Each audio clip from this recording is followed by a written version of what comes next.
சங்கீதம் 104. என் ஆத்துமாவே கர்த்தரை ஸ்தோத்தரி. என் தேவனாகிய கர்த்தாவே, நீர் மிகவும் பெரியவராயிருக்கிறீர். மகிமையையும் மகத்துவத்தையும் அணிந்து கொண்டிருக்கிறீர். ஒளியை வஸ்திரமாக தரித்து வானங்களை திரையைப் போல் விரித்திருக்கிறீர். தமது மேல் வீடுகளை தண்ணீர்களால் மச்சுப்பாவி மேகங்களை தமது ரதமாக்கி காற்றினுடைய செட்டைகளின் மேல் செல்லுகிறார். தம்முடைய தூதர்களை காற்றுகளாகவும் தம்முடைய ஊழியக்காரரை அக்கினி ஜூவாலைகளாகவும் செய்கிறார். பூமி ஒருபோதும் நிலை பெறாதபடி அதன் ஆதாரங்கள் மேல் அதை ஸ்தாபித்தார். அதை வஸ்திரத்தினால் மூடுவது போல ஆழத்தினால் மூடினீர். பர்வதங்களின் மேல் தண்ணீர்கள் நின்றது. அவைகள் உமது கண்டிதத்தால் விலகி ஓடி உமது குமுறலின் சத்தத்தால் விரைந்து போயிற்று. அவைகள் மலைகளில் ஏறி பள்ளத்தாக்குகளில் இறங்கி நீர் அவைகளுக்கு ஏற்படுத்தின இடத்தில் சென்றது. அவைகள் திரும்பவும் வந்து பூமியை மூடிக்கொள்ளாதபடி கடவாதிருக்கும் எல்லையை அவைகளுக்கு ஏற்படுத்தினீர். அவர் பள்ளத்தாக்குகளில் நீரூற்றுகளை வரவிடுகிறார். அவைகள் மலைகள் நடுவே ஓடுகிறது. அவைகள் வெளியின் ஜீவன்களுக்கெல்லாம் தண்ணீர் கொடுக்கும். அங்கே காட்டுக் கழுதைகள் தங்கள் தாகத்தை தீர்த்து கொள்ளும். அவைகளின் ஓரமாய் ஆகாயத்து பறவைகள் சஞ்சரித்து கிளைகள் மேலிருந்து பாடும். தம்முடைய மேல் வீடுகளில் இருந்து பர்வதங்களுக்கு தண்ணீர் இறைக்கிறார். உமது கிரியைகளின் பலனாலே பூமி திருப்தியாயிருக்கிறது. பூமியிலிருந்து ஆகாரம் உண்டாகும்படி அவர் மிருகங்களுக்கு புல்லையும் மனுஷருக்கு உபயோகமான பயிர் வகைகளையும் முளைப்பிக்கிறார்.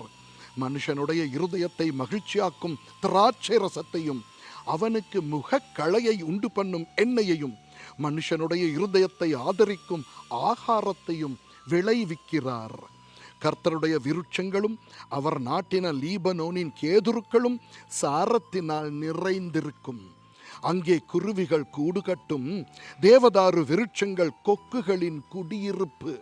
உயர்ந்த பர்வதங்கள் வரையாடுகளுக்கும் கண்மலைகள் குழி முசல்களுக்கும் அடைக்கலம். சந்திரனை கால குறிப்புகளுக்காக படைத்தார்.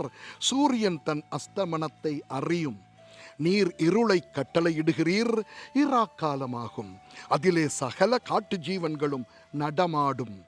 பாலசிங்கங்கள் இறைக்காக கெர்ச்சித்து தேவனால் தங்களுக்கு ஆகாரம் கிடைக்கும்படி தேடும். சூரியன் உதிக்கையில் அவைகள் ஒதுங்கி தங்கள் தாபரங்களில் படுத்து கொள்ளும். அப்பொழுது மனுஷன் சாயங்காலம் மட்டும் தன் வேலைக்கும் தன் பண்ணைக்கும் புறப்படுகிறான். கர்த்தாவே, உமது கிரியைகள் எவ்வளவு திரளாயிருக்கிறது! அவைகளை எல்லாம் ஞானமாய் படைத்தீர். பூமி உம்முடைய பொருள்களினால் நிறைந்திருக்கிறது. பெரிதும் விஸ்தாரமுமான இந்த சமுத்திரமும் அப்படியே நிறைந்திருக்கிறது. அதிலே சஞ்சரிக்கும் சிறியவைகளும் பெரியவைகளுமான எண்ணிறந்த ஜீவன்கள் உண்டு. அதிலே கப்பல்கள் ஓடும். அதிலே விளையாடும்படி நீர் உண்டாக்கின திமிங்கிலங்களும் உண்டு. ஏற்ற வேளையில் ஆகாரத்தை தருவீர் என்று அவைகள் எல்லாம் உம்மை நோக்கி காத்திருக்கும். நீர் கொடுக்க அவைகள் வாங்கிக் கொள்ளும். நீர் உம்முடைய கையை திறக்க அவைகள் நன்மையால் திருப்தியாகும்.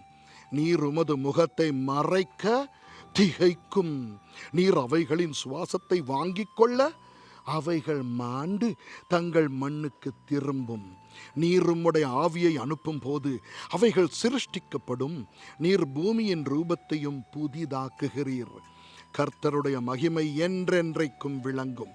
கர்த்தர் தம்முடைய கிரியைகளிலே மகிழுவார். அவர் பூமியை நோக்கி பார்க்க அது அதிரும். அவர் பர்வதங்களை தொட அவைகள் புகையும். நான் உயிரோடு இருக்கும் மட்டும் என் கர்த்தரை பாடுவேன். நான் உள்ளளவும் என் தேவனை கீர்த்தனம் பண்ணுவேன். நான் அவரை தியானிக்கும் தியானம் இனிதாயிருக்கும். நான் கர்த்தருக்குள் மகிழுவேன். பாவிகள் பூமியில் இருந்து நிர்மூலமாகி துன்மார்க்கர் இனி இராமற் போவார்கள். என் ஆத்துமாவே கர்த்தரை ஸ்தோத்திரி. அல்லேலூயா. ஆமென்.